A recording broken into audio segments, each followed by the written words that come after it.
welcome to the Board to Board interview series, The Art of Personalized Leadership, a conversation with Tien Wu. The host today is Monte Jade, and the co-host is ASE.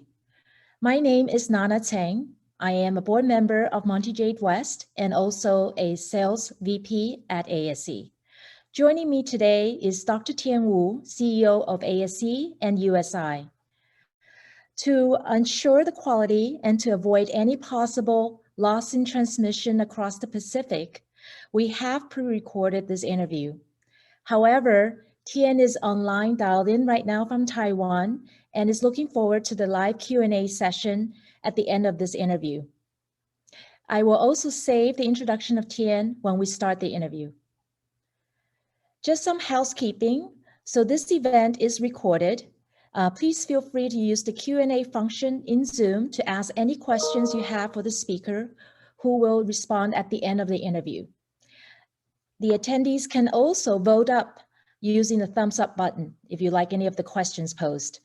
As for the chat function, please be reminded that you can use this as a general conversation. However, the panelists will not respond to any of the comments posed in the chat function. If you need any help, please raise hand for any moderator support. And of course, toggle to the gallery view for the best effect. For those of you who are new to the Monte Jade event, Monte Jade was founded in 1989 in the Silicon Valley by a group of Asian immigrants who at the time were under-networked and under-resourced.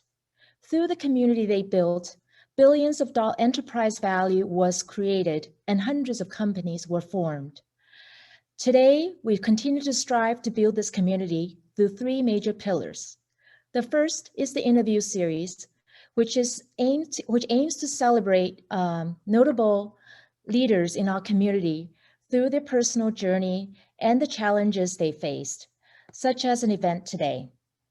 The second pillar is the technology forum, which is really aimed at introducing to our members new ideas to understand and to provide opportunities for investment as well as career opportunities.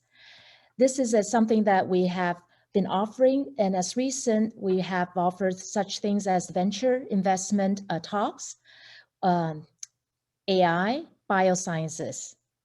Last but not least, and the most important one, is the Mentorship Program. This is a volunteer-run program, and it is really aimed at helping our members to become more successful in their career. This is a 6-month-long program, and it is focused on the education as well as the deep engagement through small mentorship families. And the goal is really to build the skill set for our members to move up in the career ladder. As for ASE, we are the world-leading provider of semiconductor manufacturing services in assembly and test. With a successful track record over the last 40 years, as well as manufacturing and sales operations worldwide, we are today at the forefront of silicon system integration with a comprehensive toolbox of advanced technologies such as wafer-level fan-out, die interconnect, embedded devices, and many other advanced developments that are aimed at supporting the future generation of system in package, or SIP. So as the industry continues to innovate, and through ASE's integration and miniaturization technologies, we are enabling transformative solutions from health to transportation, from robotics to AI, and from IoT to 5G. Finally, I would like to thank our sponsors. Many of them have supported us for many, many years, and especially during this extraordinary times, we would like to thank them for their support and their commitment to our community. Now, without further ado, I would like to proceed with the interview.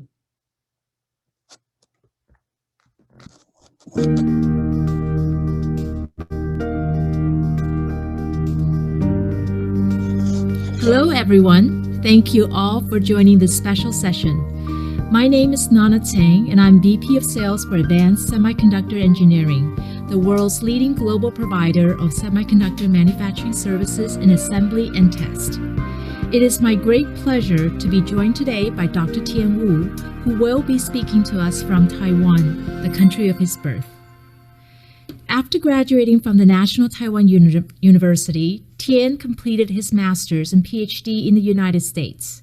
He subsequently started his career in engineering and rose within the engineering ranks at IBM, holding 12 U.S. patents before moving to sales in various IBM international offices. Today, he is the CEO of ASE and concurrently the CEO of USI, as well as member of the board of directors of ASE Technology Holding. Tien previously also served as a board member of Monte Jade, so he has a soft spot for Monte Jade, its mission, and its members. There are likely many of you in attendance that share some parallels in background, career, or history with Tien. So it is incredibly exciting that we have this opportunity to tap into Tien to ask him about his path and how he has evolved both professionally and personally over the course of his career. I have worked with Tien for nearly 20 years, and along the way, we have enjoyed many interesting, insightful, and often enlightening conversations. I have very fond memories of the pre-COVID days when Tien would randomly pop by my office, check in, always asking about my family, talk about his experiences, share perspectives, and perhaps, most importantly, always offer the most candid advice. I truly miss it. It is therefore my great privilege to share this particular conversation with all of you. Today, Tien will discuss the art of personalized leadership and draw from the highs and lows throughout his career, lessons learned along the way, and philosophies and principles that continue to guide him on his life journey. Following, I will host a live Q&A session with Tien, and you are welcome to submit questions to the chat feature on the Zoom platform. I will then read out the questions for Tien. Now, without any further ado, I would like to get right into our conversation. Good morning, Tien. Good morning, Welcome. Nana. It's fantastic to see you, and thank you so much for joining us. Thank you for hosting this session. It's great to see you online, too. Thank you, Tien. So, Tien, it is said that hindsight is always 20/20, meaning that it is easier to analyze and evaluate situations when you're looking back on them in the past than when we're in the present moment. Many in the audience are young professionals that are in early stages of their careers and have not yet had the experiences you have had. With the benefit of hindsight, can you share the key aspects that you believe have played a critical role in your professional development? The professional development is a long journey, and when we're young, we tend to struggle mentally, physically, of course, emotionally. If I look back, I think the most critical elements that I was pursuing throughout my career, all the way until now, they're basic three elements. One is the knowledge, then is the respect, and money. Now, these three elements, they do have conflict with each other sometimes. And a different age, different environment, you tend to put different priority to the three elements. And it's difficult to explain what knowledge means, because knowledge covers a wide variety, your experience, expertise, and with the knowledge, you will command respect. If you exercise your knowledge, helping people in the right manner, with the right personality and the style, then it's the money. Money is another thing that troubled me when I was young. For example, in the age of 30 to 40, I think money becomes critical. We got married, and the kids just arrive. You worry about insurance policy, mortgage. Always want to buy a nicer car for safety reasons. But those are the three elements. And I intentionally to leave love out of it. And I think the love element will become more apparent as you age. So, Tien, can you talk about how much weight you gave to each one of those when you started your career? In my early career, because I graduated very late, when I graduated, when I finished my postgraduate work, I was at age 29. So my career was started like age 29. Between the age of 30 to 40, I put a lot of emphasis on the knowledge. But then I think on hindsight, between knowledge and respect and money, I never quite comprehend the relationship between these three elements. Between age 30 to 40, I put a lot of emphasis on money. Now, there's one exercise I want I think I talked to you before. I also want to share with the audience. In my early stage, when I first started, let's just say I was making, for just as example, let's say I'm making $100 a year, my annual salary.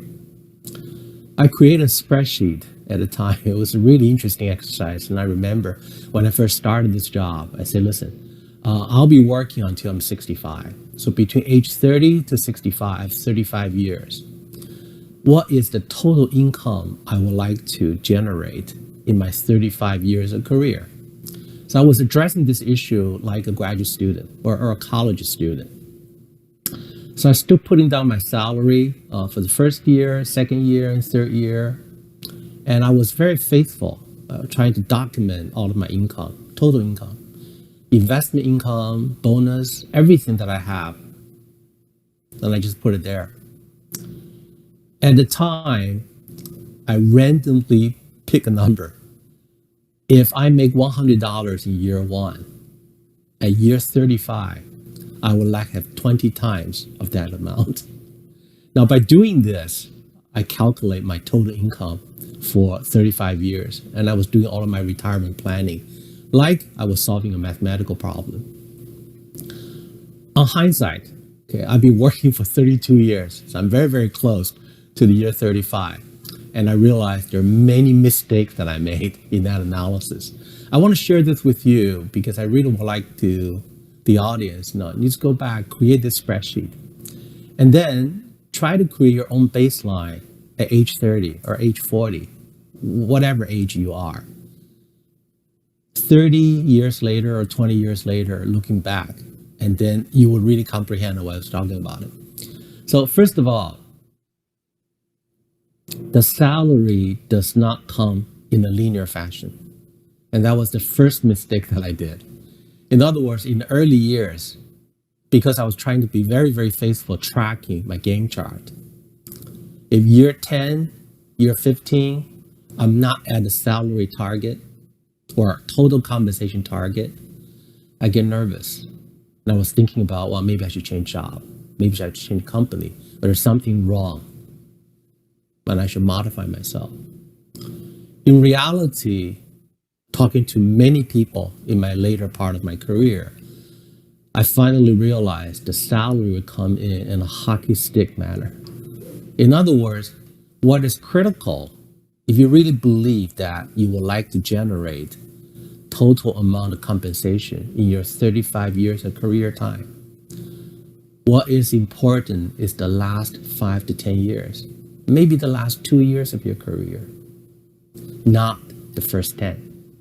In other words, many of the successful people in the first 10, 15, even 20 years, they're doing the incubation. They're focused more on the knowledge and respect, not so much on the money part.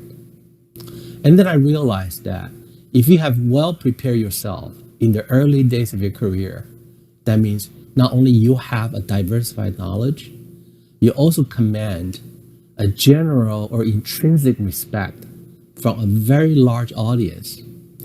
That kind of network and the self-confidence will give you the opportunity to create the hockey stick for the second half of your career, maybe the last quarter of your career. Your compensation will not come in a linear fashion, but in a hockey stick manner. Now, if you understand that graph, then what is important is two elements. In the early part of your career, or the first 3/4 of your career, you should really focus on knowledge and respect. In the last quarter of your career, you should focus on elongate or extend your career lifetime. Let me give you one example. Let's just say at age 60, I'm making 20 times comparing to my first 5 years of average salary. So any extension of 1 year or 2 years at the current compensation level is worth 20 years or 40 years of my early career. So if you understand the arithmetic nature of that spreadsheet, you should really calibrate what you're thinking. But of course, now I came to that realization only towards a very, very later part of my career, as an example. Yeah, but Tien, for most of us, including myself and the audience, we're often facing the reality of having to pay our mortgage, and usually in our 30s, that's when we need it the most. So how do you balance that while you're pursuing knowledge and respect? It's very difficult because I personally failed that, because but today, my daughter, my elder girl is 30-year-old, my younger girl is 27.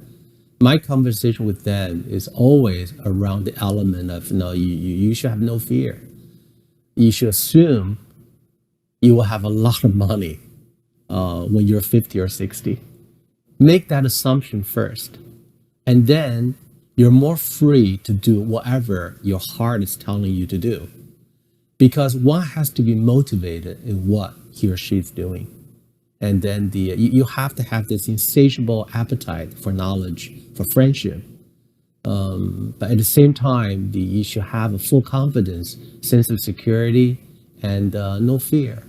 But it is very difficult because if you look at me personally, I graduated at 29 and as a foreign student looking for a job in the United States. And I was trying to get a green card. I was trying to settle down. Just got married around that time. And then the first girl arrived when I was 33. Then you got mortgage, you got all kinds of issues. And the salary was barely enough.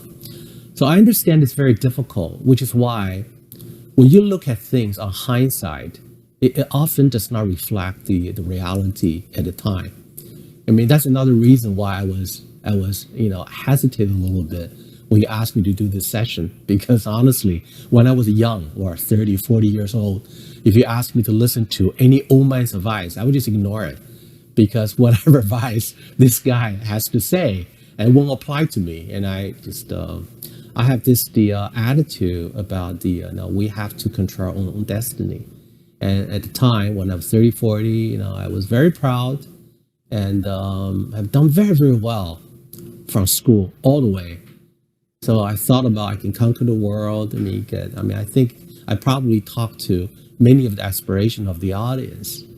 But at the same time, when you have this insatiable appetite, high aspiration by yourself, but you also have to deal with the brutal reality where you have a boss that doesn't really appreciate you. You have colleagues that bothers you all the time. You have money issues, whatever you put in, it doesn't get recognized and rewarded.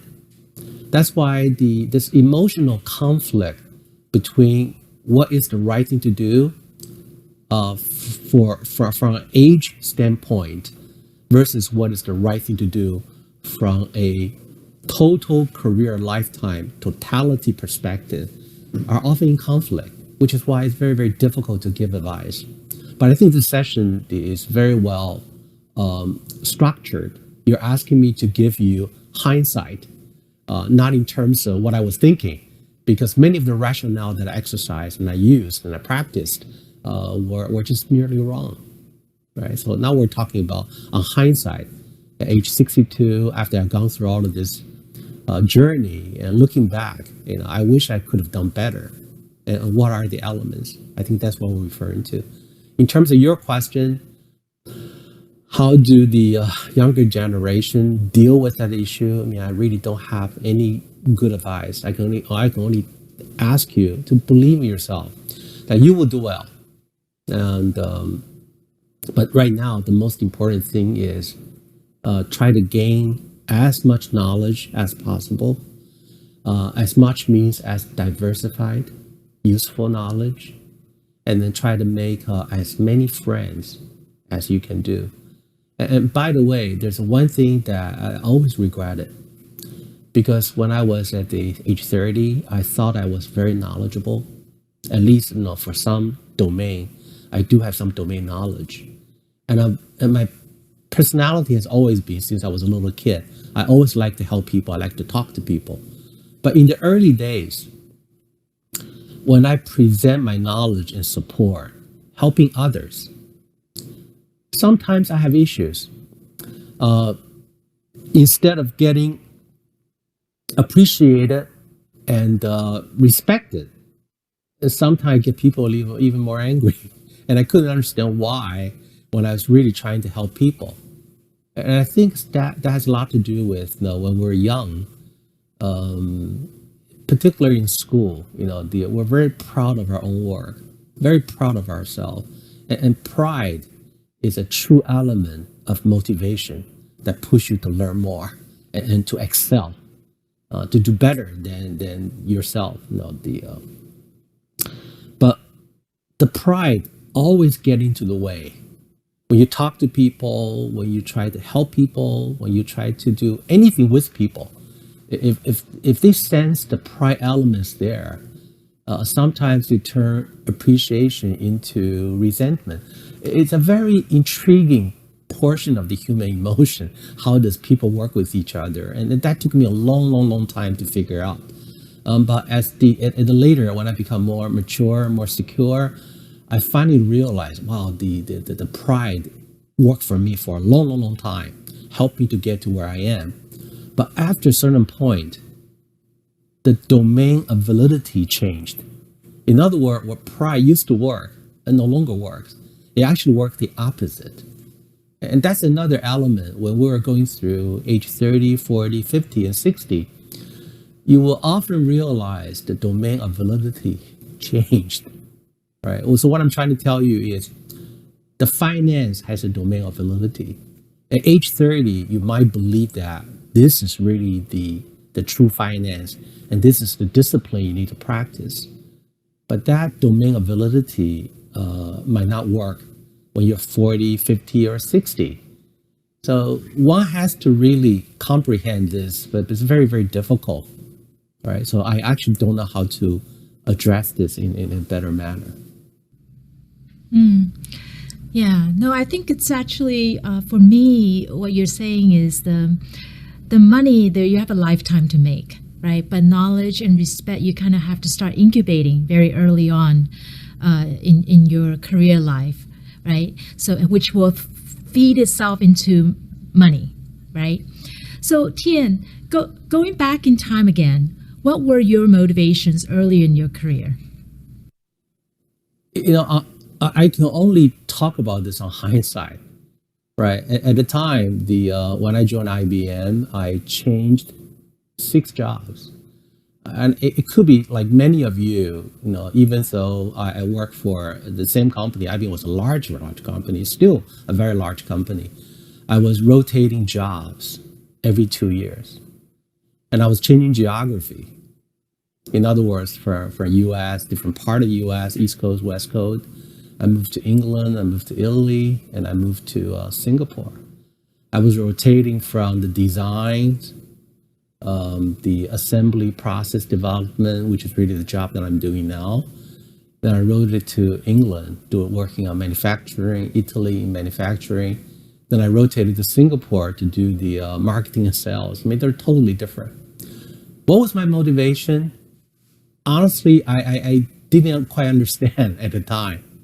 I just thought about I got bored with one job, or I showed less interest, less passion for another job, even though I was doing okay, or actually, I could be doing quite well for some job.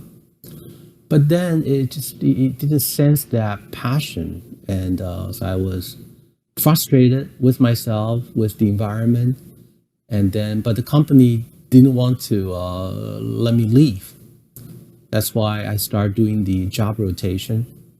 Not a very good story. All right. Now, on hindsight, I finally trying to maybe make this a little bit more rational. I try to explain why I was going through this kind of emotional struggle, and I think it's something I want to share with you. When I was a student, I was doing really well. Like all of you, because if you can make it from either China or Asia, different part of Asia or Taiwan, into the United States, went through grad school, scholarship, got into a job, I know you've done well. So I try to compare different environment in a different age and try to rationalize all of this. Okay, this is what I'm about to say. When you're at school, you're working with a very well-defined environment in a confined space. In other words, you know which subject you like, which subject you want to do well, which professor, which teacher, who are the friends you need to work with. You understand the exam date, content, everything. And you're pretty much all by yourself. So in that environment, diligence, discipline becomes very critical. And pride is extremely important, because if you're not proud of yourself, you're not willing to discipline and sacrifice time, sleep, pleasure to excel in the things you want to excel, you won't make it. So between age, 5, 6, all the way to age 24, some people 28, that's the environment. And that's what I call the domain of validity. Okay. Well, let's say you're excellent in the first stage of your life, in that kind of environment. And then you move into an engineering job. The engineering job is a little bit more expanded, but it's still confined. You start working with a few more people on a few variety of projects, but you still have a schedule. You have engineering team leader, you have a technical program manager, and you have a business objective to deliver. You have milestones. So the engineering rank, and that's my first job, is a little bit more expanded, but it's still confined. It is still defined. In that environment, I also did very well. Then I moved to a manufacturing job, expand a little further. It becomes a little bit more chaotic because this machine breaks down, that machine's got an issue, and I'm running out of this material, I'm running out of that material, or industrial accident. So gradually, I was migrating into less defined, less confined, or a little bit more chaotic. Now, in this process, you start realizing, wow, I have to work with more people, because any kind of a big job takes a lot of people. A lot of people have a lot of personality. They have a lot of different style, different cultural background, different motivation, different interest. So whatever you believe is the right thing might not be accepted by everybody else. So in this process, you realize, wow, pride really hurts you when you move from a very confined, very defined environment into a non-defined, non-confined, open space, chaotic environment. And gradually, I moved into sales. Sales is much, much more chaotic because you don't know where the PO are, and you don't know where the guys in the company you're going after, who are really the decision maker.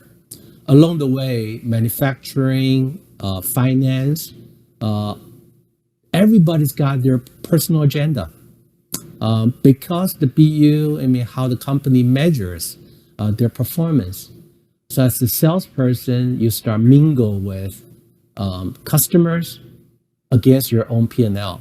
And that is almost in conflict of interest, unless you can create a win-win situation. Now, after the sales job, I finally rotated and I moved to Taiwan for a variety of reasons. And I'll start working on, when I was joining the ASE was like $1 billion US. Now, if you remember in the early days when you joined ASE, we're like a 1.2 or 1.3 billion. And I was telling you, no, we're at it already 10 billion. You thought I was crazy. And I said, no, I'm going to 20 billion. In that process, I was mentally migrating from a defined system into a chaotic system. And not only we're dealing with sales, engineering, finance, everything, we were also expanding ASE's footprint from a Taiwan-centric or a Silicon Valley-centric into a global footprint. We start buying companies, creating factory, now 18 countries, and we have 400 customers all over the world. By the way, this is not a advertisement for ASE. I have very little interest to talking about that. But in this expansion, you can imagine, from a good student in college, in grad school, good engineer, well-liked engineer in IBM, well-liked engineering manager in IBM, and start doing the international rotation, and then move from design, process development, into manufacturing, into sales, and then rotate into trying to create this global enterprise. Now, when I talk about the defined system and the chaotic system, think about it. In order for us to convince our 400 customers globally to go after one single business objective, it becomes very difficult, because what works in Taiwan, it doesn't work in China. What works in Taiwan and China might not work in the United States. But then you have to have a single universal value that you can convince all of your employees, all of your customers to support you wholeheartedly going after one set of single business objectives. So how do you do that? But now, going back to the elements, and now you can see this a little bit more clearly. Knowledge, very important. Without knowledge, you cannot possibly command respect. But between knowledge and respect, you have to have a universal value that can link this together. Otherwise, your domain knowledge in Asia might not command respect from the United States. And these are the set of the problem that it took me a long time to figure out. And then if you cannot command the knowledge, you cannot artfully personalize your leadership such that all of your wealth of knowledge and all of your friends, your network of knowledge collectively can command as much as wide variety of respect from globally. How do you possibly create that hockey stick and the compensation flow towards the later half of your career? So, after a long time, I start piecing all of this together, and I realized, I was frustrated because what I was doing in early days wasn't what I really would like. That's why I did okay, or I did well, but I was just not happy. I was frustrated and I was bored. And with many of the emotional struggle, and with all of my manager and my friends who really liked me, loved me, and supported me, I often have to get into this very unpleasant conversation. I want to do more. Now, sometimes they couldn't offer me more. And I said, listen, I have to change job. I have to go to a different geography. It was that kind of an insatiable appetite, curiosity, and also the urge that, okay, this is just not enough. This is not what I want to sign up for the rest of my 35 years career. And I struggled with my family. I struggled with my parents. My parents, they really didn't like this at all. My wife really supported me, but it was just me going crazy, running around. And finally, realized I was moving from a defined scope into a chaotic scope. Now, in the chaotic scope, and I realized all of my blind side, like, no, and I was too proud. I was not humble enough. I don't know how to hide my skill. I don't know how to talk to people. I don't know how to support people. I don't know how to help people. But then gradually you figure out all of the little things that you have done wrong and you try to adjust it. And along the way, you see even more people making bigger mistake. And then you try not to repeat their mistake. And then, oh, this is a lot of fun. As you get to know more people and more higher level people, smarter people. And if you really have very good friends, they will come in, hey, Tien, do you know what you said? Do you know what you did? If I were you, I would have done differently. And they will explain to you why that is the case. Now, when I was young, I would just ignore them because I say, well, you don't know me, who are you? But when I was getting older and I start appreciating the sincere, honest, more importantly, useful criticism from your good friends, and sometimes from your enemy. I mean, that's another thing that I made. I always like to hang out with the people from the same background. In the early days in grad school, I always hang out with grad students from Taiwan. In the early days of Silicon Valley, I always hang out with the executive or engineers, managers from Taiwan, and that was a mistake because I particularly have problem with the almost like anybody else from any other culture, and that was and I shouldn't have done that. I should have really reached out, talk to people with different ethnicity, different cultural background, and really try to understand their perspective. Because I realized that later on, you cannot have a single value, the universal versus single, the inhomogeneous versus homogeneous. You need to understand the definition of those vocabulary, But once I go figure out, we have to work on universal, bigger things, bigger scope, or the so-called. You always try to do the greatest good for the greatest numbers. And once you understand those things, then between the defined into chaos, you will realize your personal value, your blind spot, your shortcomings. Along the way, you pick up different role models. I mean, the positive role models, we always talk about that, but don't forget the negative role models.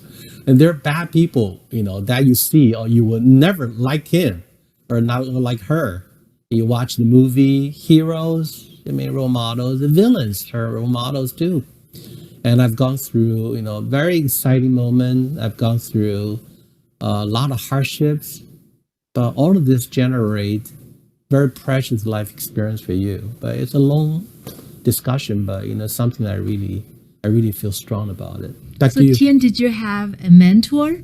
Did you have a mentor going through the defined to a chaotic environment? Did you also see that mentor different? I have many mentors. I have a lot of very good friends and who love me. They really treat me like brothers, or they treat me like kids. And a lot of good people. And but the mentorship is something inside of you. It is not a particular individual, because you can never be like the individual, he or she, because you have a different personality, different value, different background, and also different fate. I mean, the element of luck has a lot to do with what we do and what we eventually become of. So the mentor is actually inside of you. When you wear a pleasant, glasses, right? Or what I call the positive glasses, you see everything positive.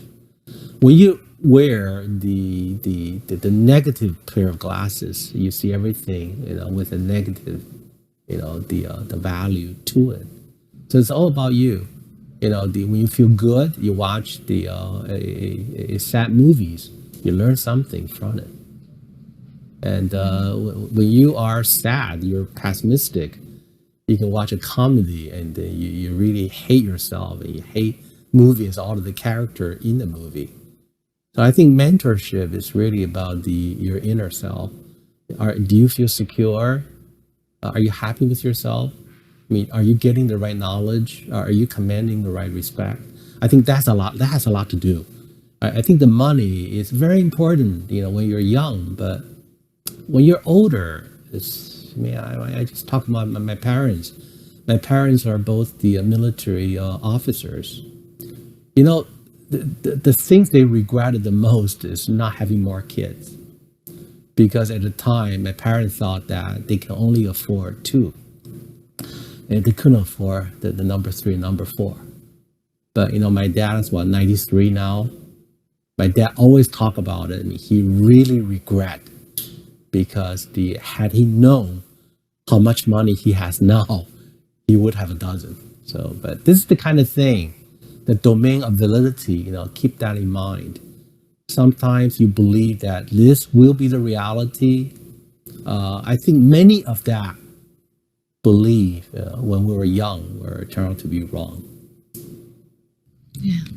So Tien, you have coined the term personalized leadership, but what does it actually mean?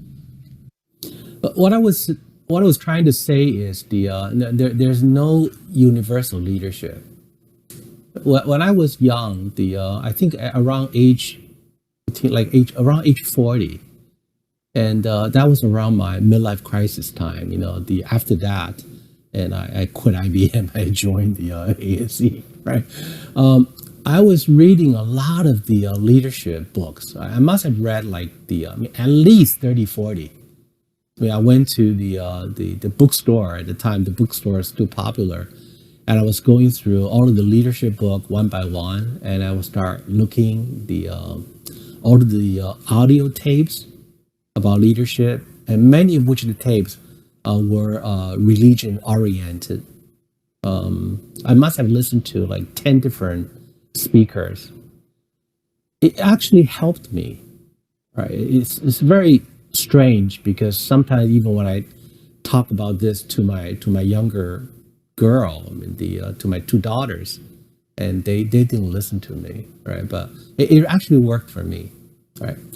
So because I was going through all of the leadership thing, and I start thinking about it, okay, but this is really what I want to be.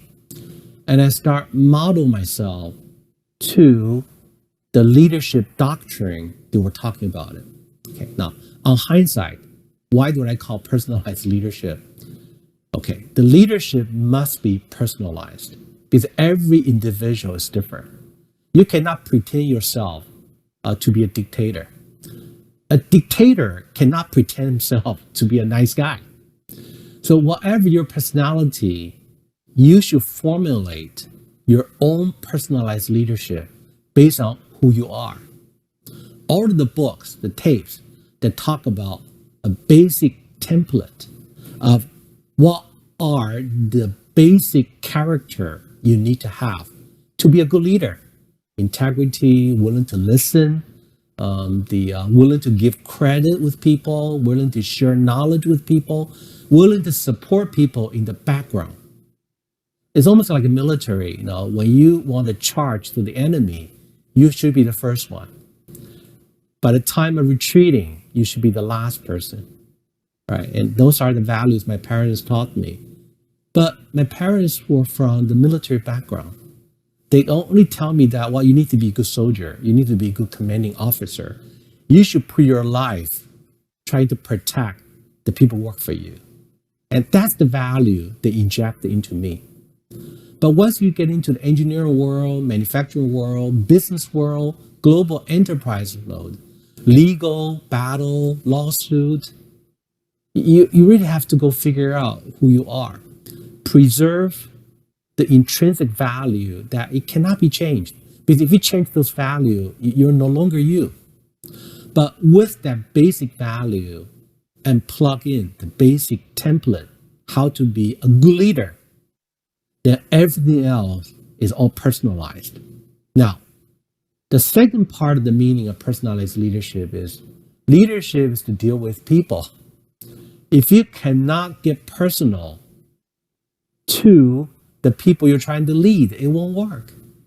You have to be able to share your own experience with the people that you're trying to talk to, and with whole sincerity. You might be saying the wrong thing, but you have to tell the truth and you have to be sincere, and people can tell. Over time, if you have the leadership traits and you go figure out based on your knowledge and respect from all of your collective friends, then you go figure out what's your universal value. And the element of luck will come in, depending on the business you're working for, the company, and people work with you and people you work for, and the macro economy. And those are the things that cannot be controlled, or at least only very, very limited control ability. With all of this, then you age 30, 40, 50. I mean, honestly, at my age, I have many good friends who are 70, 80s, and 90s. When I talk to them about the career, they didn't care because they have gone through enough of a career. When I talk to them about money, I didn't care. When I talk about respect, they didn't care about respect either. And the knowledge, they talk about how to get healthy, how to stay healthy longer. And they talk about love all the time. So eventually, when the knowledge, respect, and money all fade away, what is left is love. But I don't want to talk about that, because for age 30 and 40, you're not ready to hear that. And I actually don't want to talk about it because I'm not there either. So Tien, as you evolve in your career and you continue to balance the knowledge, respect, and money throughout your life, how have you seen your leadership style change as you go through that? Age has a lot to do with it. Sense of security has a lot to do with it. When you have more knowledge, you become more humble. And when you become humble, you actually gain more knowledge. When you figured out the art of helping people in the background, supporting people without sheer credit. But when you figure out how to be really generous with your money, there's one thing that I regretted. I should have been more generous with my money when I was young. Buying your friends, buying people that supported you, thank them, buy them a nice dinner, or, give them a little gift. When you finally go through all of this, then you realize, wow, this is great, because you hide your pride better, you hide your support to others better, you actually command even more respect. And with all of this, you have this network of people feeding you information and knowledge, and your way of doing business becomes easier, and your way of making a total compensation becomes easier. Now, when all of this become easier, then you finally figure out, wow, this is the way you do it. It's not like, oh, I'm better than you are, or oh, I'm better than anybody that I know. It's not that kind of attitude, but it's really the other way around. Well, you have to have real value, but it's your attitude. How do you present yourself in front of people that you want to attract to? So my leadership style has a lot to do with my self-confidence and also your life experience, how other people might be able to help you. Once you go figure that out, you say, oh, wow, to be a great leader, it's got all of this tangible, intangible benefit that actually no one talks about it. And but this is the kind of thing I want to share with you. You have to imagine yourself, the years later, you will be much better than I am, or much better than a lot of the people that you know of today. If that is the case, how would you carry yourself differently today? How would you be very diligent, very, very frugal with your time?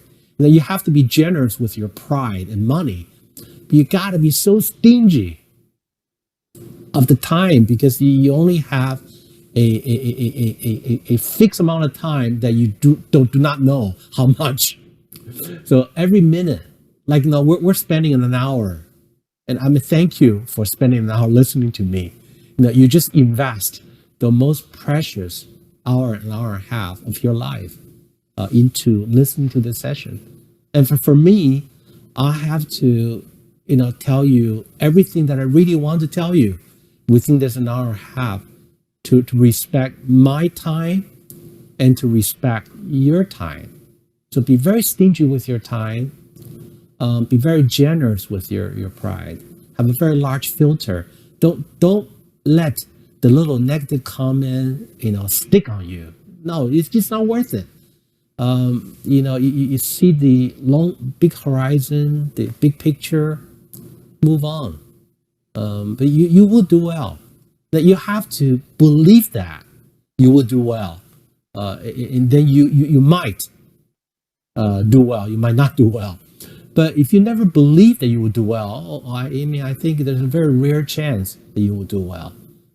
Because the people will sense that. That's why you don't attract the right people around you. You don't attract the right information to come to you. And you don't have that curiosity and appetite to collect the right knowledge. The right knowledge often are very difficult. You have to go through ups and downs and some torture in order to collect those knowledge. It's not a pleasant journey, but I'm trying to make that sounds easier. So Tien, what would be your advice to mid-managers, up and coming leaders in developing their leadership, and especially for Asian Americans? What would be your advice?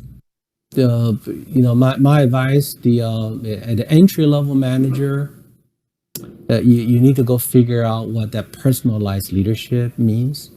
So, go figure out, what do you want to do, or who are you? And really know your shortcoming.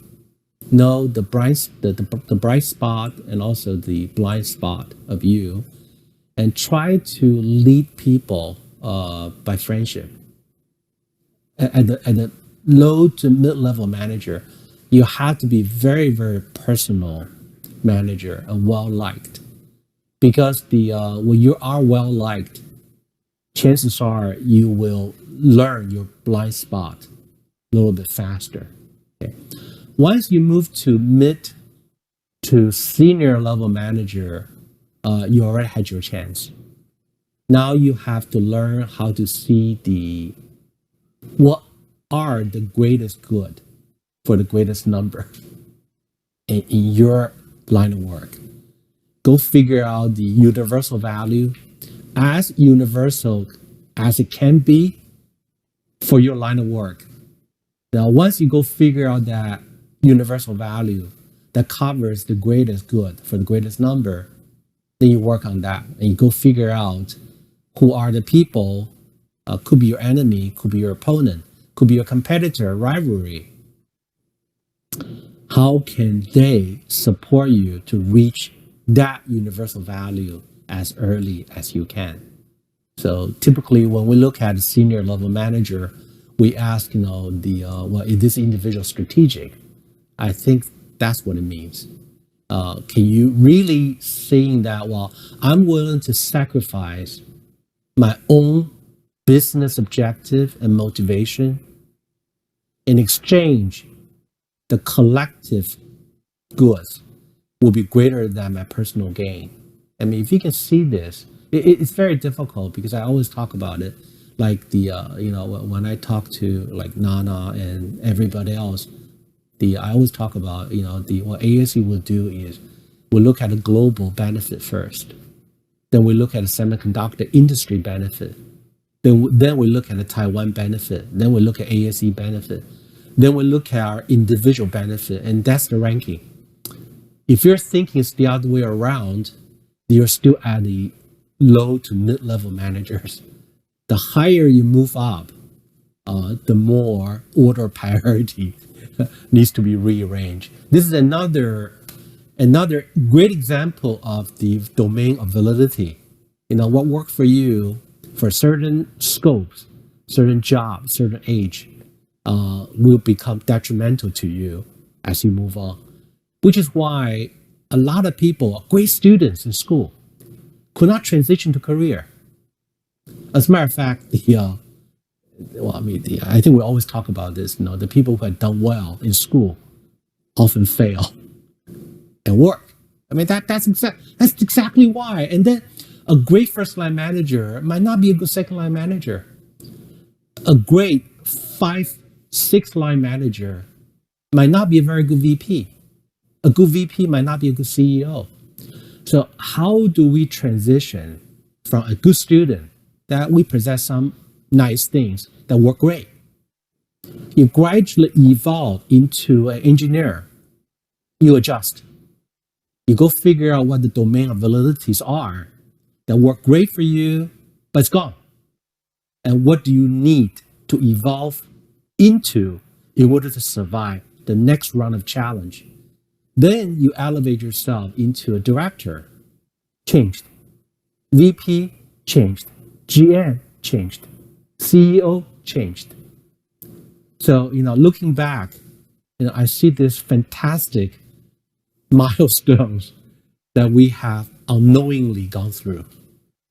Very painful. I made a lot of mistakes. I wish I'd have done better, but this is the life journey, and the life journey is all about you. You have to go through your own life journey, which is why, I could not convince my 30-year-old daughter to do anything. I don't believe I can convince the audience to do anything either, by the way. But I still believe I need to say it because it's something that troubled me for a long time. Looking back, I thought I know better, but maybe give me another 10 years, I have a different view. Give me another 20 years, I have a different view. But that's what life is all about, is how do you evolve? How do you maintain your happiness? How do you maintain your sense of security, confidence, and comfort? And how do you have the pride to continue to tell you, hey, Tien, you're not good enough. Keep doing. That's why we're still growing. I still want to grow.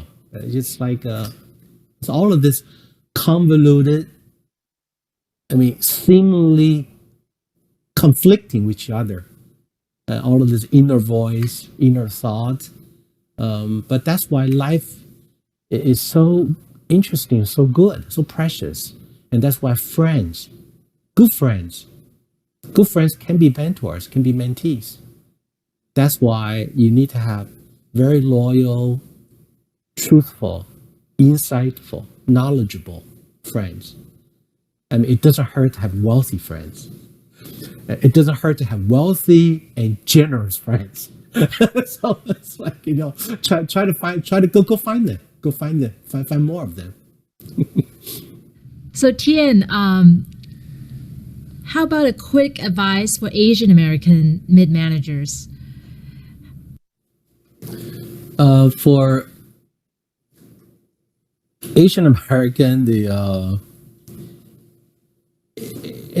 all made a choice, after we graduated, maybe, mid school, high school, college, or grad school.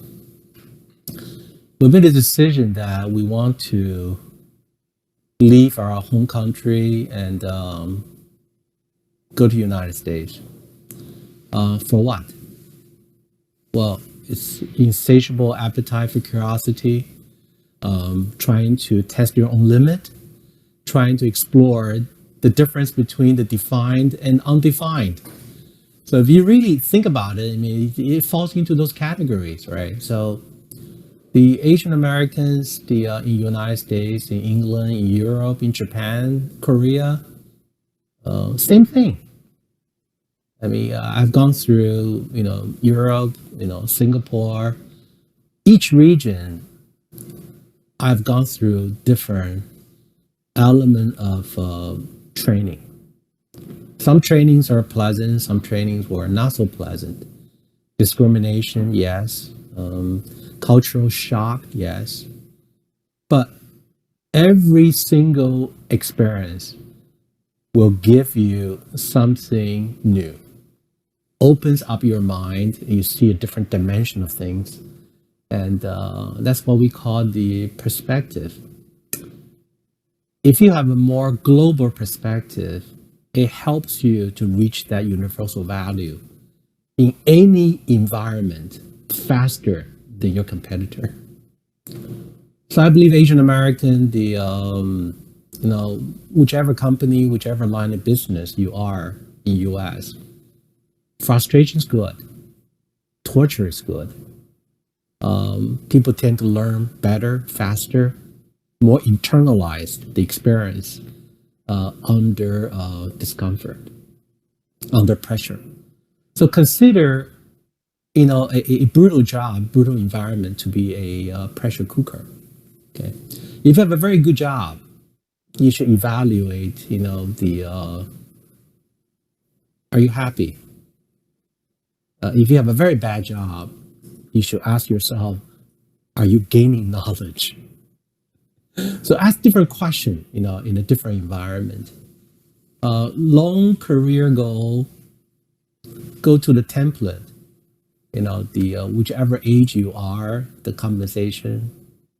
What kind of hockey stick would you like to go through? And what is your total objective for your 35 years of career? Does the Asian American working in US in this particular junction of time fits into that loan profile, right? But those are very difficult questions to ask. And I think there's one question we tend not to talk about is should you stay in the United States, given that the U.S. relationship to the rest of the world, particularly China, all of the tension, given something that you have heard from the news, which might not reflect the reality, by the way, because news media tend to exaggerate it, particular items, based on the interests of the readers. That's something very personal. I mean, you have to decide, are you ready to move to a different job, different geography? I have gone through US, then Europe, then Singapore, which is what we call the entry level of for Asia, and then back to Taiwan.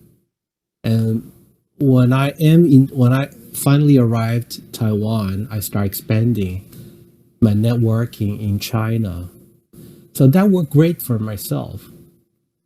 But for the audience, you really have to ask your question, what would you like to do? And also, because love will become a increasingly important element in your life as you age. You have to have the support from your family. And that is something that is very difficult to achieve, because your spouse, your partner, might have their own career, and their career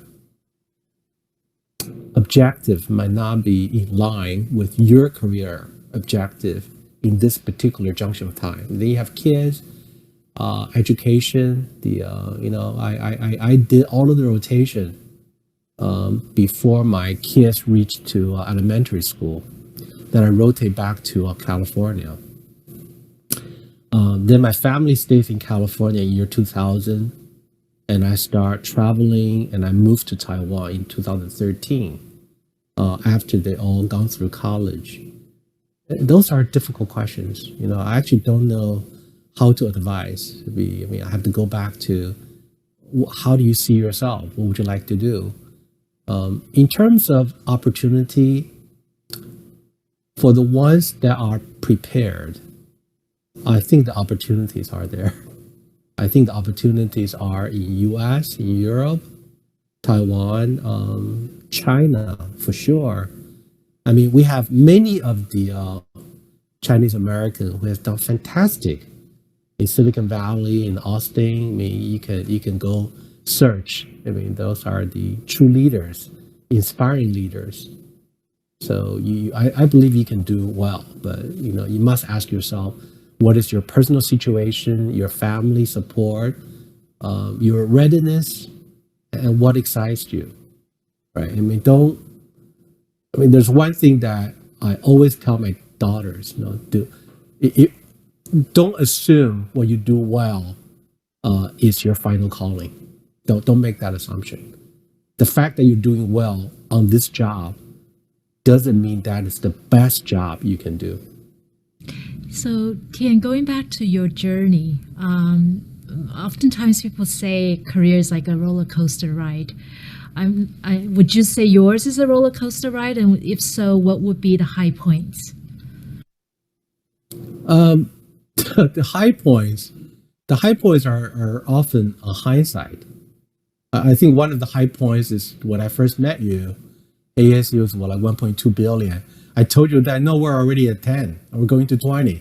I think that was a high point because we had such aspiration that everybody laughed at us.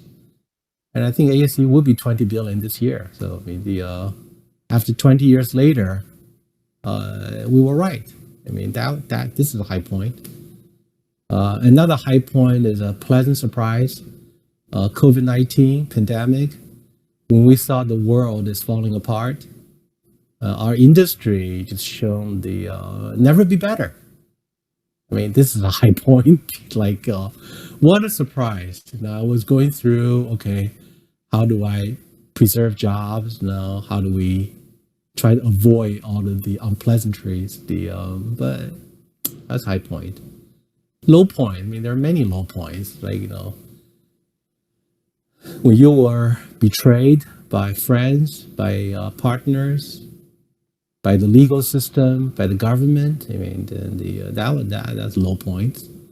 And we have gone through plenty of high points and plenty of low points. But the high points, you maintain your humility. At the low points, you have to think that tomorrow will be better. And then God is giving you another chance to learn something new. I always believe in that. Any kind of roller coaster ride, when you're going up, when you're going down, and their energy, and the energy should be translated into experience and wisdoms. And at the end of the day, I'll go back to how do you see yourself, and how do you see the world? How do you see what's happening around you? What kind of glasses you want to wear? Can you wear a positive glass or a negative glass? And you see things different. The low points, very difficult to cope with. Some health issues, your beloved ones departing. How do you see this? There's very little positive things you can see sometimes. But that's life. You have to practice your tenacity. I always believe that. Life is fun because life always prepares you for what's coming. The highs and the lows, again, it's just a rehearsal to prepare you for the next round of even higher and even lower roller coaster ride. So as we go through, and eventually we'll have to deal with the final calling. That's death. So, but when you think about life, it's really a full circle. You're going through all of this excitement, and towards the end, that will be the eventual enlightenment. It's like you make peace with yourself and everything in the world around you. And then this is the path towards that eventual enlightenment, right? This is age 60, you talk about this. So if you talk to age 90, talk to my dad, he's even more philosophical than this. To the audience, I'm just trying to give you a preview, right? A lot of things around you, they are very important, but as you get older, you will understand they're really not that important. Do the best you can. Yeah. Yeah. Well, Tien, I've personally witnessed you through your highs and lows, and I've always been very impressed with your tenacity and how you're able to just clunker down and stay focused in what you're doing and get through it. So it's always been very inspiring as well. So Tien, are there any other pivotal moments that inspired major changes in your career that you would like to share with us? Midlife crisis. I think the midlife crisis, people say, oh, wow, that's the, it's the, it's real. At least for me, when I was age 41, and I remember I was in Singapore, and there were important moments, and all of a sudden you just receive this wake up call from the inner self. And we just when I was like 40 or 41, all of a sudden, I just thought, hey, what's going on here? What am I doing here? And then I had a fantastic career at IBM, global rotation, a lot of good friends. My IBM days career was really, really interesting because I had the stock option, all of this, which I never exercised because I never thought I would leave IBM anytime soon. But when I was in Singapore on the global rotation, on the foreign assignment, all of a sudden I just wake up and say, no, this is not what I want. Because I was doing sales, I thought that sales was my calling. And after 3 years, a very successful sales career, selling microelectronics, and I realized, no, this is not what I want to do. And then I just jumped. It's very interesting. I think many of you know how I landed to ASE. I took a huge pay cut, and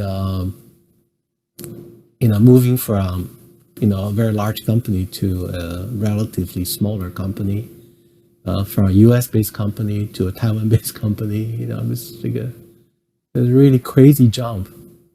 Yeah, my mom was crying. My dad was telling me that how could you possibly betray IBM? Like the Chinese never betray. It's like, oh, you're just not loyal. So against my family, I thought that this was the right thing to do. At the time, I couldn't articulate what was the why. But on hindsight, the 21 years later, that was the right decision. I learned a great deal from IBM about global business management, integrity, universal value, and I brought that back to ASE and started the global campaign, the enterprise, and then we built friendships. We start developing the European, US, Japan system house. But on hindsight, that was part of the greatest good for the greatest number, which I finally, looking back, I can make this a little bit more beautified and dramatized, that I can talk about the philosophical, all right, and trying to rationalize the decision. But at the time, it was just pure, just this impulse. It's impulsive. I thought about, oh, gosh, this wasn't what I want to do. I'm going to jump. I'm going to. No. I'm going to jump and see what happens. But if you have a very clear view of who you want to be, and I think that kind of value start to affect people around you. Because when we move in, and you join ASE, shortly after, we start building a strong team together in US and Europe and Japan and Taiwan. We start changing the compensation systems, and we start changing the business model. At the time, we're like half the size of Amcor. And then we start, everything's just history. Because if you have a very clear value, and relatively more universal value, and if you can present it well in the right way, then the knowledge, the respect, the business start coming in, then you attract more talents. And one just adds, it's like a domino effect, and one just add to the other and become a snowball. And then which is just everything just move. I mean, then without knowing it, I mean, God, 20 years. I mean, I still remember, and our conversation was like yesterday. We talk about, what do you mean we're 1 billion? We're 10 billion. It's just like, it's crazy days. But now we're looking at, okay, what else can we do, right, for the world, for the industry? I believe that if we can put the right team together, not just, I am talking about the extended team, like partner, customer, friends, like the GSA, like Sammy, like Monte, all of the members, collectively, how can we make our process, our industry, more useful to the world? And then I always ask about the environment. I mean, it's not just in the cliche or in the CSR way. We were the early pioneers into the water recycle, and then we're into all of the schools. I think we just changed 250 schools in Taiwan, completely, make LED, low energy, the consumption, the better for the eyes, for all of the local schools. But those are the little things that, you don't have to talk about it, but you should do it.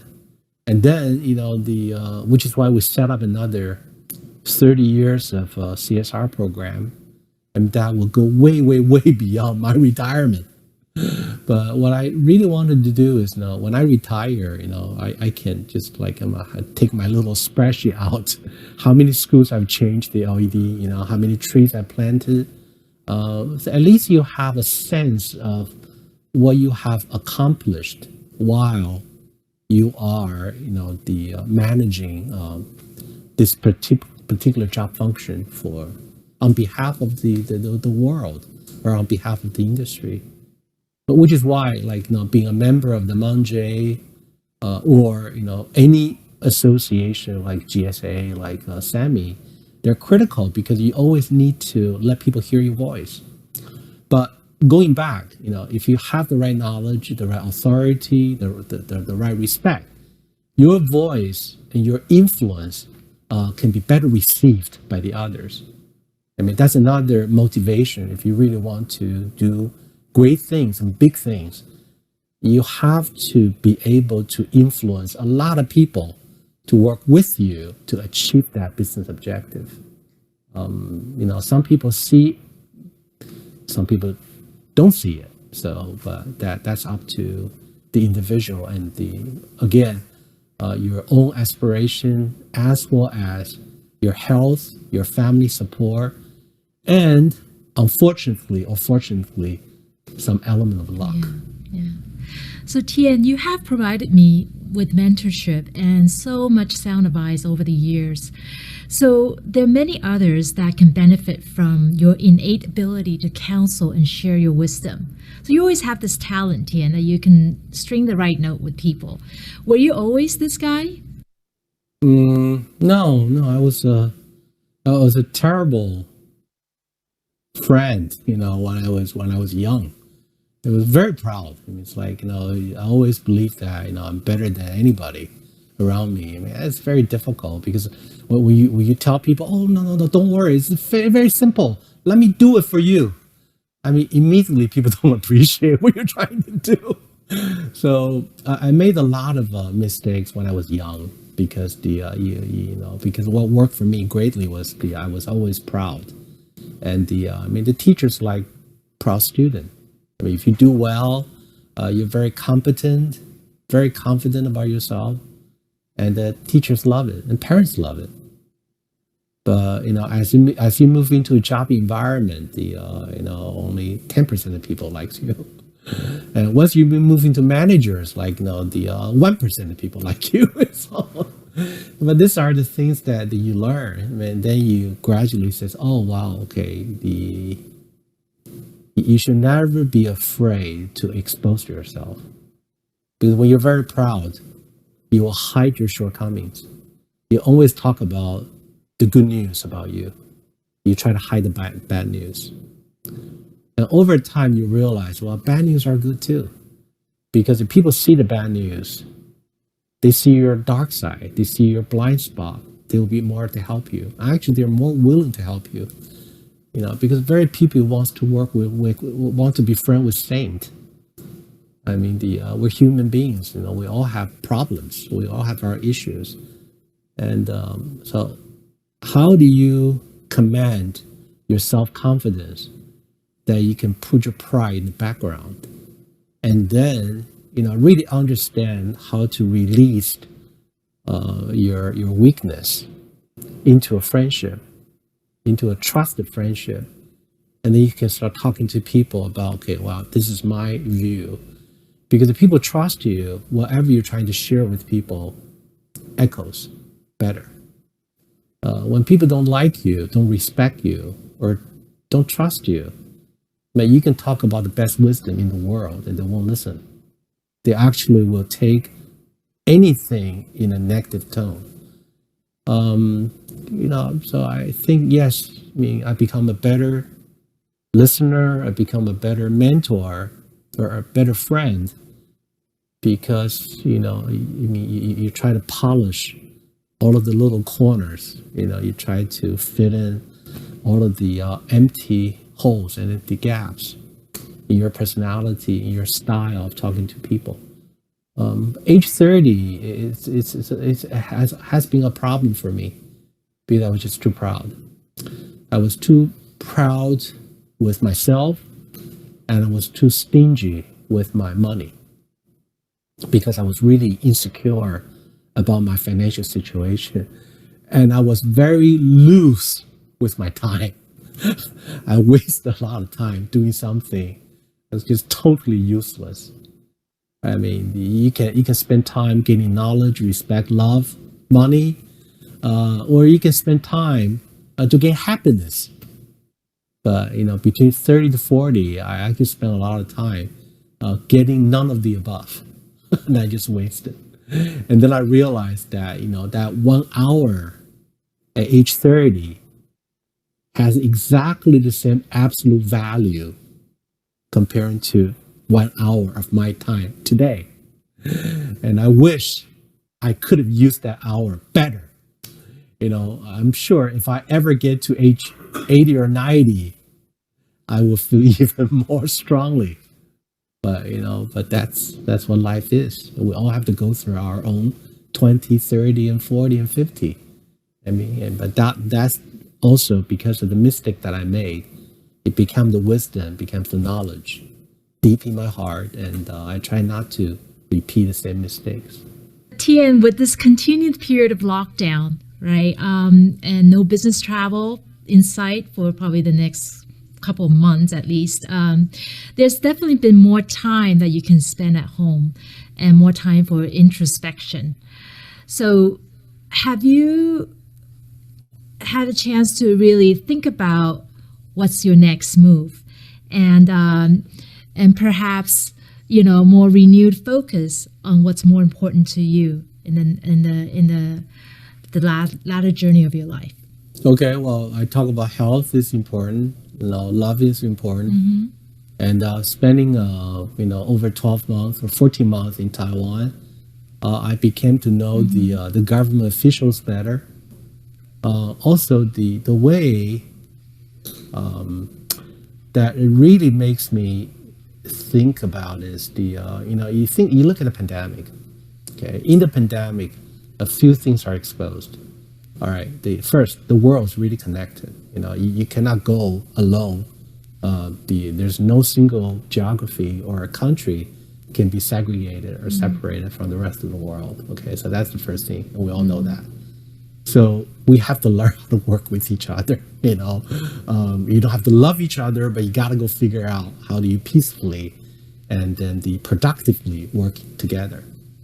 The second thing I realized is the global natural resource is getting more scarce, right? For example, in Taiwan today, can you imagine Taiwan is short of water? It's something when I was a little kid, I always worry about typhoon, having too much water. Taiwan never had water problem, but Taiwan had water problem. Now we're talking about electricity problem. We're talking about air quality problem. We're talking about the global commodity, the pricing increase, because the copper, the gold, all of the precious minerals now getting more scarce. So when I think about all of this, I mean, in our line of business, what can we do to help the world? First, be frugal with yourself. Just you have to be very, very stingy with the air, the water, the electricity you're using. Okay, that's given. But when you think about for example, semiconductor, what are the universal values a semiconductor can bring to the world? Semiconductor using less materials, less energy, and trying to produce more functionality to the world. So when we have less materials in the superinflation or the inflationary world, how can semiconductor be more productive?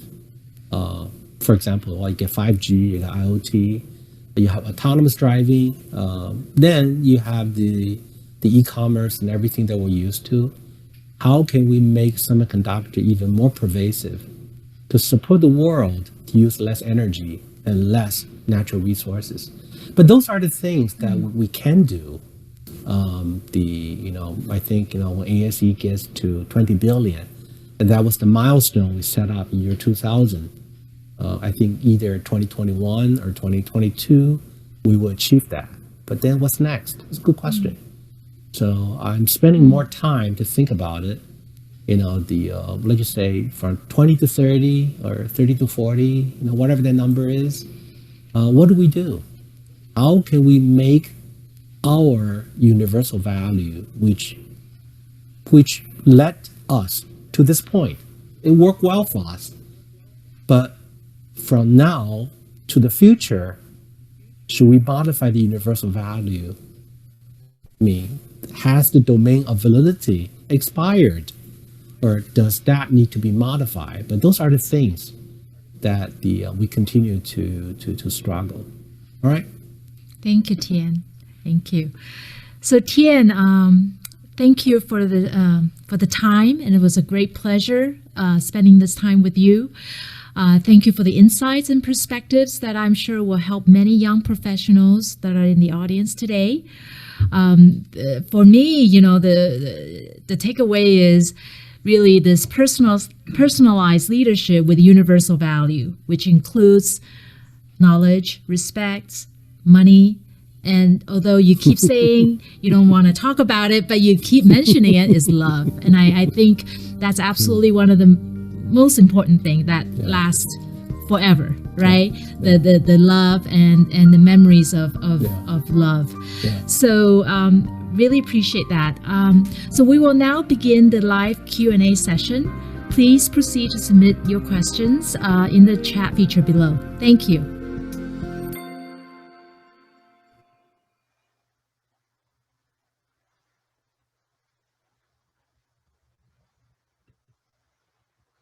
Welcome everyone back. And everybody here. So hi, Tien. Hi. So we do have a lot of questions, and let me just start with one. So a lot of compliments first. Wonderful insights, Tien. Your story emboldens us in a whole new way. How do we know when it is the right time to take a different step in our career? Many a times the fear of the unknown holds us back, and we just end up stagnating in the current status quo. So what would be your advice? It's hard to give advice on a particular situation. I think you have to judge. Are you happy with your jobs? If you're not happy, are you learning something?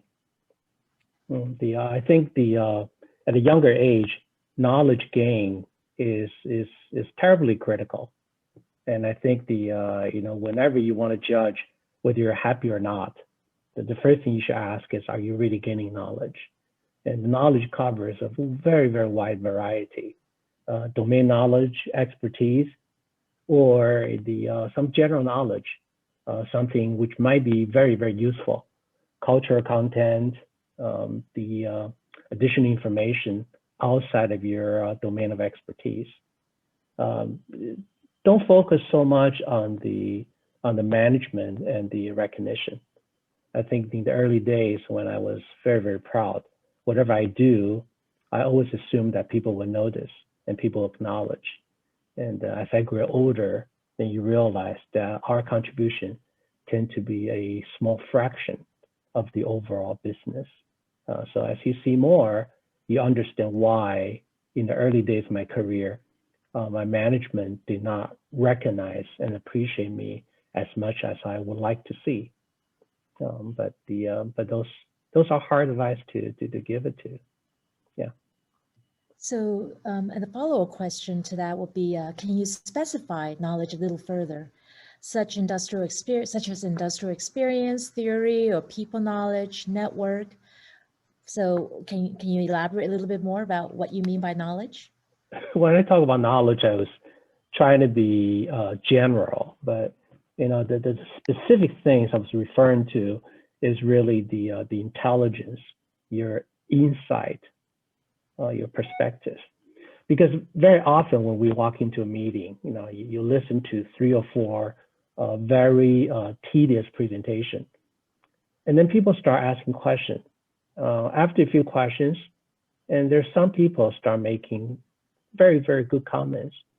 And when people are making the comments, summarizing all of the data and all of the presentation, they tend to pick up the key points among the data and try to consolidate in a summarized way such that it provides you an insight or a perspective.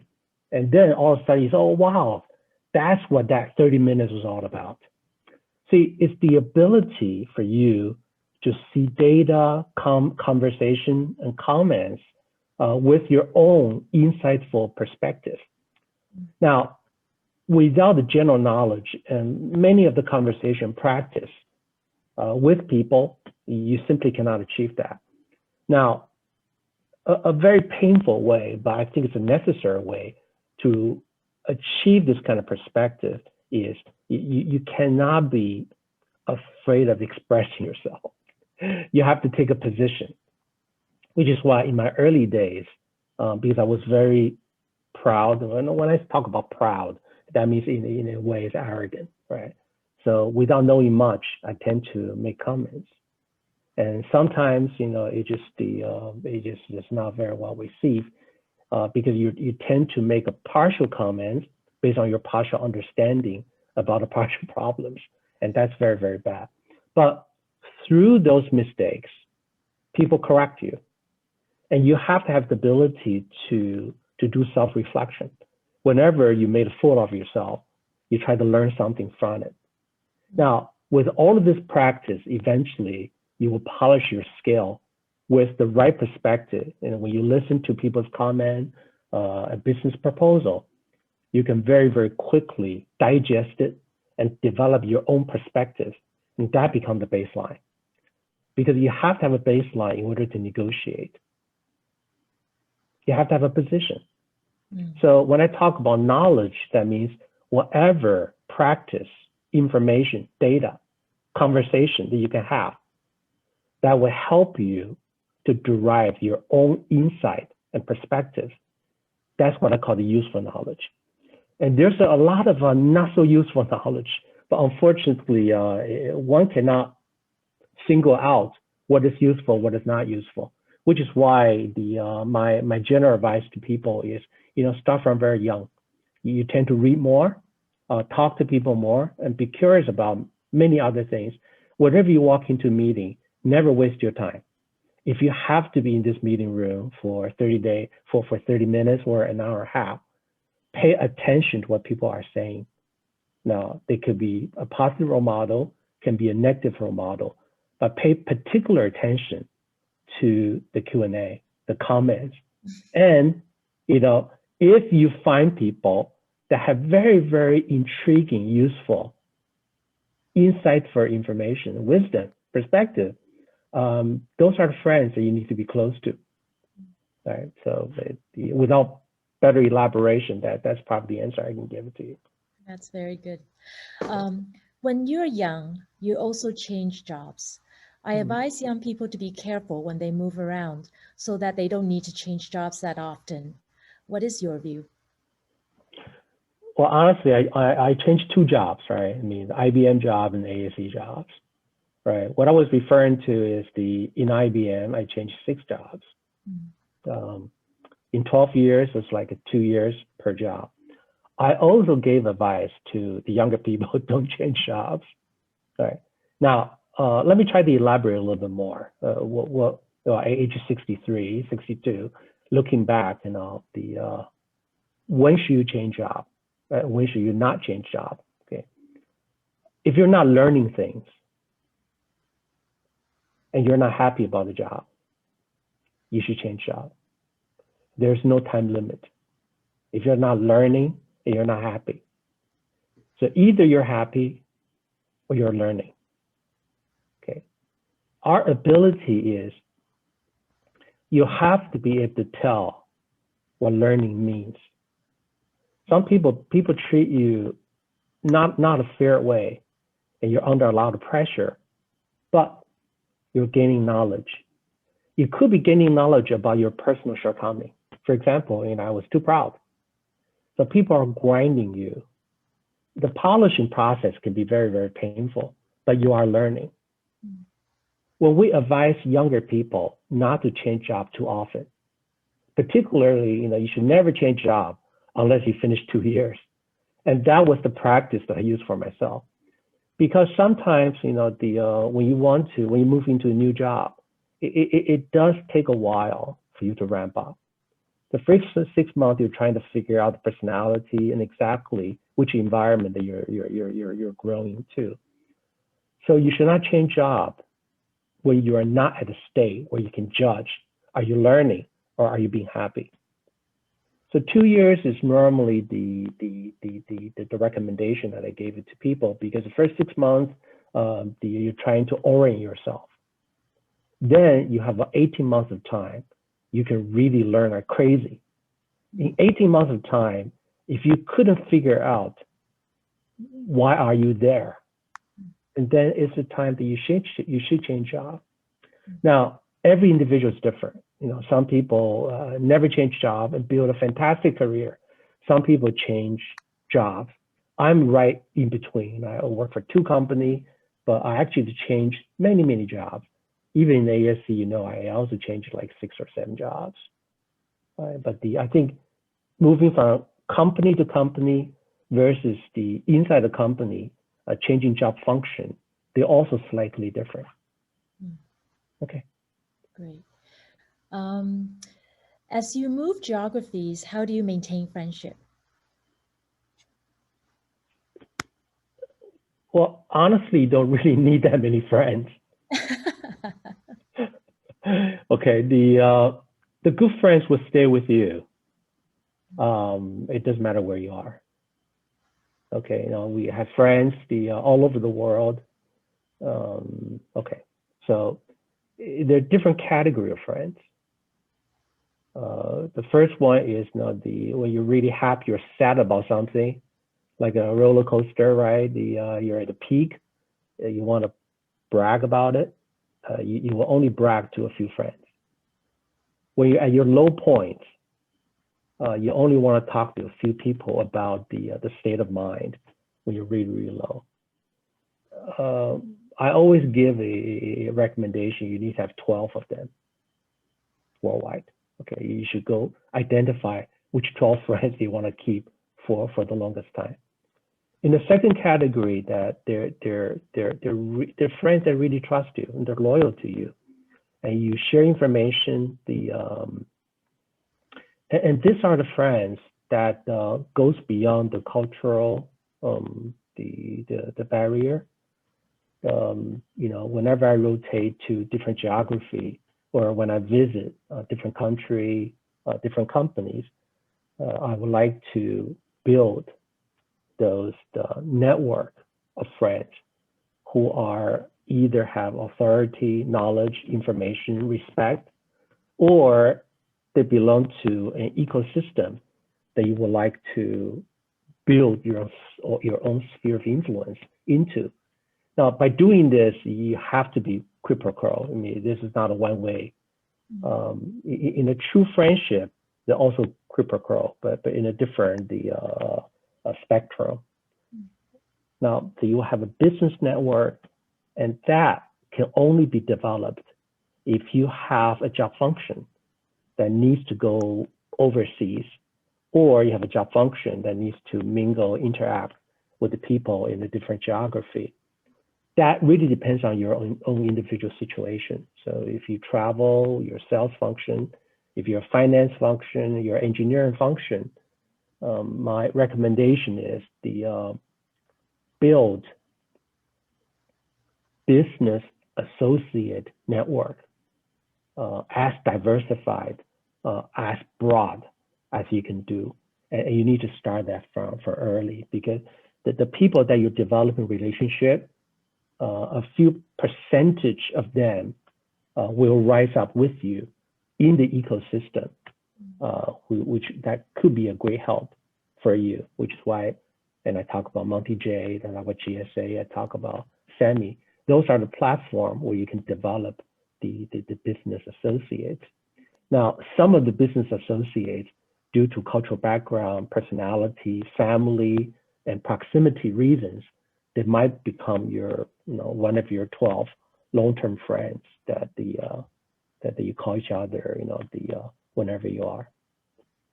Great. If you could tell yourself, younger self, something, first, what would you tell him? And second, how would you make sure your younger self absorbs it? This is like the conversation I'm talking to my daughter now, right? So in a way, I always tell my daughter that you will do well, even though you don't know how, but you will do very well. You have to believe that you will do very well. Now, once you have that belief, that faith in yourself, what would you do differently? I tend not to advise my younger self or my daughters what to do, because everyone is different. You also need to understand that when I was born, I was I was almost the last stage of baby boomer. The baby boomer, in terms of the how we grow up, the general financial situation, the job opportunity, or the educational opportunity are quite different from today's. So we cannot, transplant one set of fate or career advice, into a 30 years or 40 years later generation, which is completely different. But, I think if I could talk to my younger self, and I would just say, listen, I know you won't believe me, but you will do very well. And I think for the younger me, I would have believed it. You wouldn't, or you would? I would believe it. I mean, even without anybody telling me, I always believed I would do well. Yeah, so I think for the audience, if I can, if I can play the role that I am, or I were the older you, and I would just tell you that you would do very well. And exactly how, that's for you to find out, but you would do well. So right now, my advice stays the same. Be generous with your pride. Be generous with your money. And I know that the pride is very precious right now. Money is very precious now.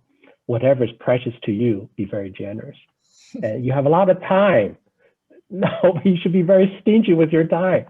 But we tend to do the opposite. We tend to be, very stingy with our pride, and almost to the point that we're being arrogant.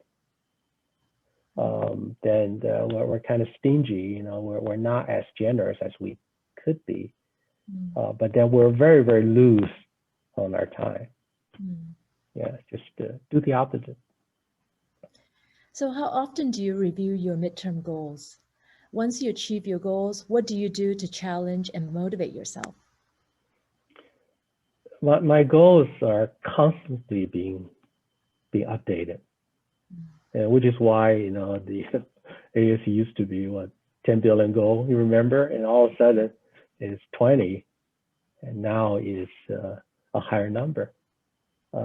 We should have an aspiration for ourselves, as well as for our career, job function, business objectives. You should always have a goal, and the goal is such a dynamic thing. And the goal, should constantly be modified. You know, I'm going through a very interesting journey because my goals continue to move up. One of this day, the goal will start coming down. This is what I call it the going uphill and going downhill. You'll have a totally different mood and totally different landscape and scenery.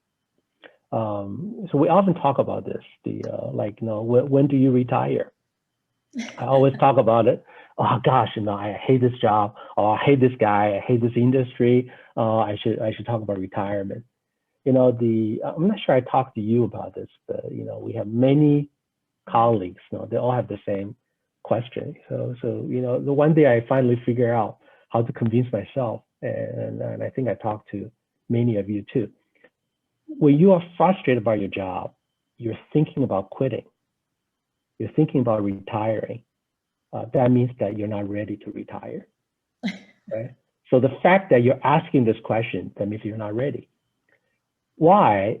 Because now I have a very lovely and loving wife, and one day she was like, you know, yelling at me, right? So, and I got really, really frustrated, and my wife finally told me that, Tien, I'm yelling at you because I love you. I don't want to divorce you. If I want to divorce you, there won't be any yelling. I just leave. And it dawns on me, it's the same thing. Our inner voice always argue with ourselves. Oh, this job is not good. You should retire, you know, you should do. And then we find all the reasons to justify why we should quit or we should retire. But that's precisely, you're not ready. You're still going uphill. In the uphill, you always see frustration and you see problems. But you have a vision, you have an aspiration, and you have a motivation and pride that propels you continue to go uphill. Uphill in marriage and career, very difficult. Every day is a struggle, but there is a massive driving force that pushes you to go uphill, especially when you carry a lot of baggage in your back. Going downhill, it's no sweat. You just go. So whenever you're arguing with, like, you know, your senior management or yourself, that should you quit? You're not ready to quit. Because if you want to quit, you know. I mean, so that's another thing, you know, when do I change job? You see, when I move jobs, I never struggle. I just move. Like when I finally, at age 41, I moved from the, you know, IBM to ASE, I actually never struggle. I just, all of a sudden, I just wake up, say, hey, time to go. And then you just find a job that matched, you know, within the neighborhood, the ballpark of your aspiration, and you just move. There's no argument, right? So I think for the younger generation, you know, people in the audience, if you are really struggling, you know, I mean, arguing with yourself, listen, just stay. The job's got some charm, but either in the negative role model way or positive role model way, but you're learning something, right? So stick it out. If you really don't feel anything anymore, your heart will tell you that it's time to leave, and you won't struggle at all. So my retirement decision, to me, would be very simple. The day I don't see the beauty, I don't see the negative things of anything, that, you know, you should go downhill. And downhill is going to be very, very smooth. All right, it takes no effort at all. It's a very right? Zen Zen way of looking at it, right? Kind of like once 寻入空门, kind of like the Buddhist. yeah, Yeah, kind of like once you don't, yeah, nothing matters to you anymore. I guess then that's yeah, time. yeah. Yeah. That's the great lesson my wife taught me. So, Tien, thank you for such authentic, candid sharing about your life and your journey. How do you keep a balanced life through your career? Balance is a very individual thing, it has something to do with your health. When I was not so healthy, you have one sort of portfolio of your time management. When you're very, very healthy and a very, very high spirit, you have a different time management. So I think that's part of the life lessons we have to learn for ourselves. And also the life balance, don't you got knowledge, respect, money, and love. And in the later on, I think once you're over, I was being told, once you're over 75, listen, I talked to many of the older people. This is 75 is the cutoff point. After 75, health becomes the first order priority.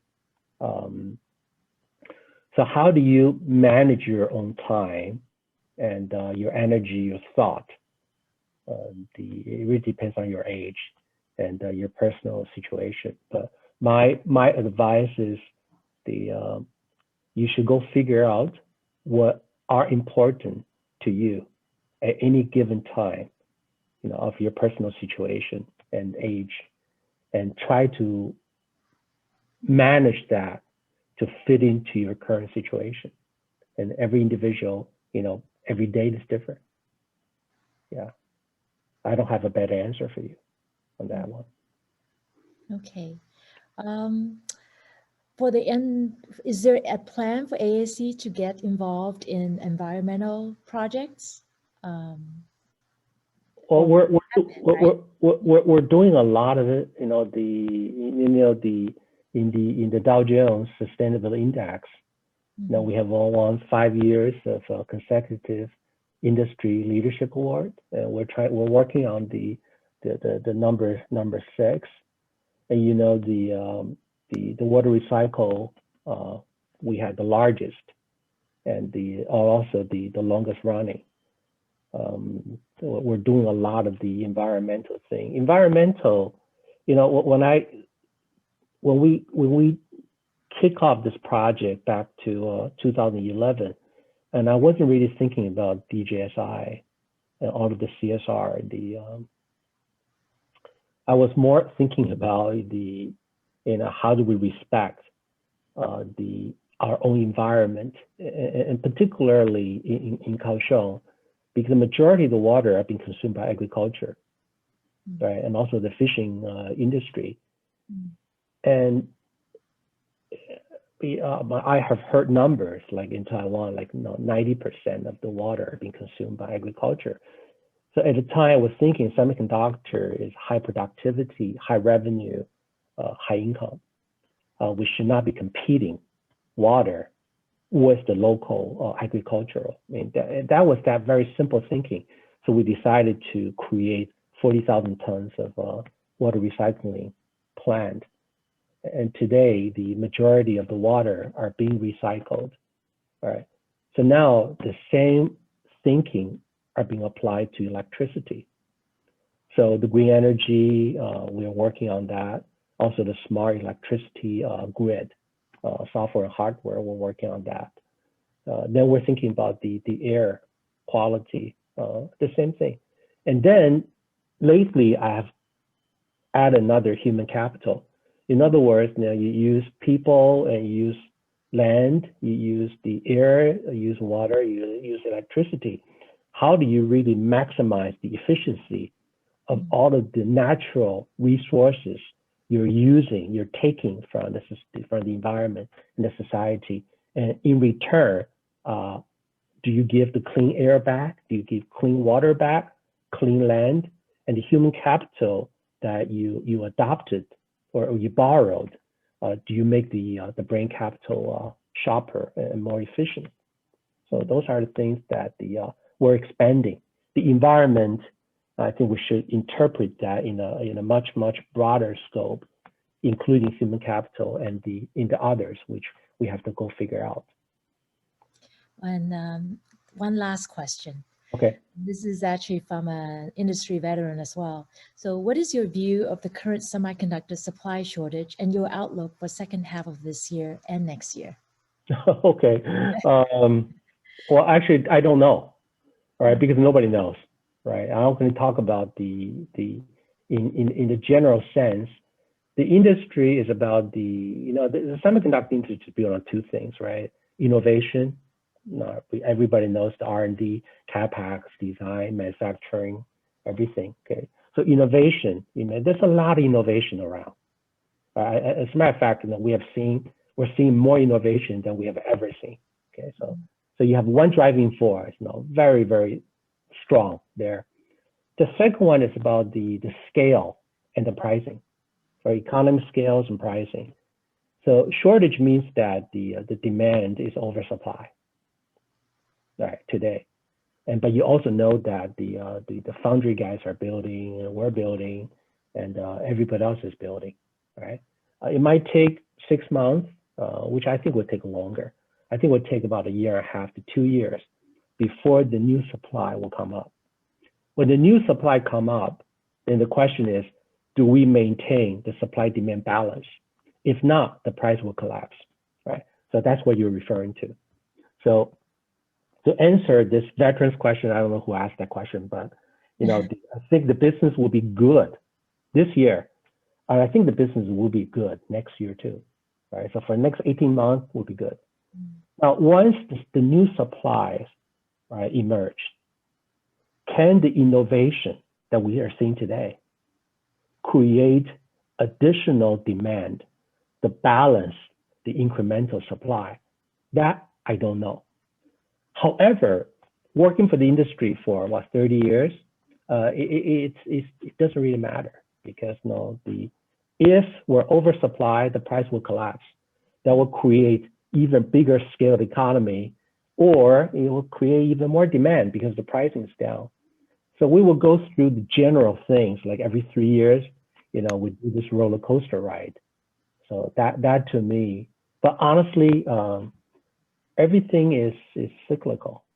Even for this round of the supply shortage, to me, it's just part of the bigger cycle. We should not treat this with any kind of special vintage comparing to what we're ever used to. Right? But in this round, what is surprising is pandemic actually create a undersupply situation, and that was unexpected. That's all. But in terms of the general semiconductor trend, we're still within the normal fluctuation comparing to the history of semiconductor. We have seen better, we have seen worse.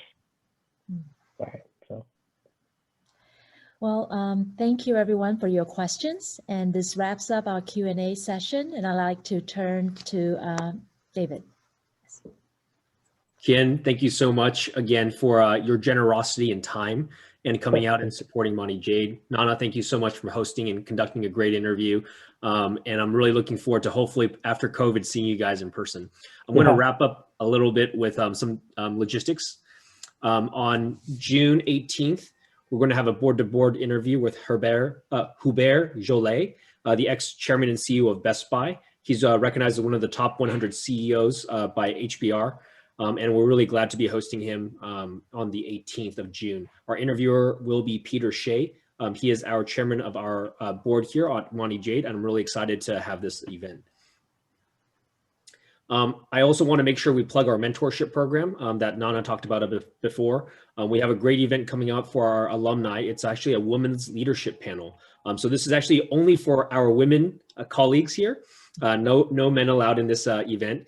We have the CMO of VMware, Carol Carpenter, speaking, the former VP of Marketing at Cisco, Denise Peck, speaking, as well as VP of Engineering for Google, Yang Bing, ex-CTO of Lime and Pinterest, Li Fang, also Casey Wu, who is SVP of Operations for Cisco, and Rebecca Liao, who is the VP Control of JP Morgan Chase. So we've got a great panel dedicated for our women leaders as well. So please, if you have any comments or if you're interested in this, please come to our website. And we will also have an event with Will Yon, who is the Director of Strategic Business Development for ARM, coming up on June the 3rd. So we've got a great set of events coming up specifically for our mentorship program. And last but not least, I want to thank all our sponsors. It is with their great support that we're able to put on these great events and continue the work that we do to help build community. And we're really looking forward to continuing our efforts and having you out at our events. And I'm really forward to seeing everyone in person coming up shortly when everything opens up. And again, Tien, thank you so much for coming out. Nana, thank you so much. And I'm looking forward to seeing you guys soon.